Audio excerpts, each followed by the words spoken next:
Well, I'm Simone, and this is Mr. Maxwell. And I'm David, and this is Oscar.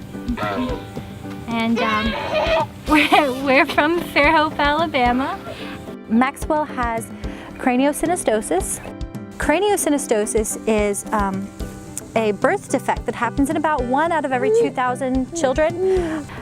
Babies have several plates in their skull, and these plates move to accommodate the baby's movement through the birth canal when they're born. And in some babies, those plates start to close up a little bit too soon. The one that he has is sagittal synostosis, or sagittal craniosynostosis, and that is the suture at the very top of this fussy little baby's head has closed up, so it doesn't allow for room to grow on the sides. Gives him a very prominent forehead, so he, you know he's coming. Yeah. and personally, I actually think it's really cute, but his brain has got to have room to grow, and so we're going to do this surgery to kind of open that suture back up, because we want a nice round little head. Yes, he needs a nice big well-rounded brain to express himself. I've called their office like, I don't know, maybe 15, 20 times in the last month, and I've been overwhelmed by how friendly they've been and how understanding, because I'll ask the same question like 5 times about blood types, because it's really scary. I mean, it's probably the scariest thing that I've ever dealt with in my life.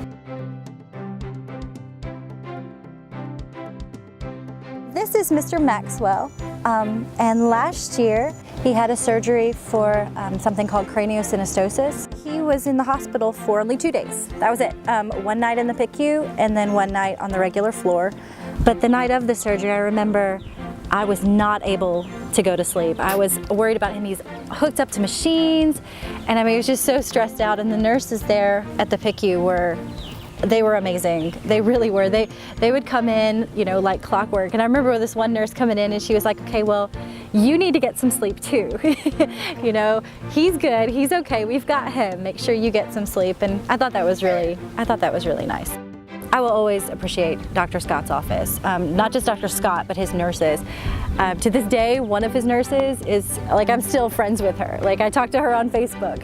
She helped me so much, before the surgery and after the surgery, but especially before. I was so scared about what they were... Yeah, what he said, what they were going to be doing, and what the recovery was going to be like. There were a lot of concerns on my end. I could call her and ask her questions, and I had hundreds of questions, and she would call me back. She would always call me back. We are very, very grateful for the care that we received at USA Children's and Women's. From start to finish, they did an awesome job. They made us feel confident in the procedure that they did, and his recovery went smoothly. And to this day, you look at him, he doesn't look like he had anything done. You have to search for the scar, but they did a remarkable job. I would definitely trust them to take care of my kids when it counts.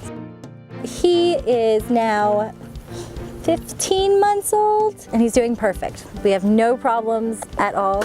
The helmet is gone, his head is great. He is happy and healthy and way on his way to being as mischievous as he possibly could be.